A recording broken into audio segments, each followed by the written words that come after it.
Hello, আজ বাড়িতে গেছিলাম, সেখান থেকে এমন একটা জিনিস এনেছি যেটা খেয়ে কিন্তু আমার পুরো ছোটবেলার কথা মনে পড়ে গেল। চলো তোমাদেরকেও দেখাই। দেখো, এগুলো হচ্ছে তালের বড়া। এটা দেখাচ্ছি কারণ হচ্ছে এটা কিন্তু আমার ঠাম্মা বানিয়ে পাঠিয়েছে। এখন কিন্তু এসব জিনিস উঠেই গেছে, মানে এখন বেশিরভাগই বাজারে প্যাকেট কিনতে পাওয়া যায়। নাড়ু বলো, তালের বড়া, পিঠে সব কিছুই কিন্তু এখন বাজারে কিনতে পাওয়া যায়। কিন্তু আগেকার দিনে কিন্তু সব এগুলো মানে প্রতিটা বাড়িতে ঘরে ঘরেই হতো।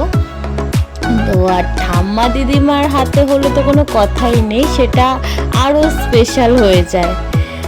তো আমি কিন্তু ভীষণ ভালোবাসি, আর বিশেষ করে আমার ঠাম্মা বা দিদা এগুলো বানালে। তো তোমরা কারা কারা ভালোবাসো খেতে অবশ্যই কমেন্টে জানিও।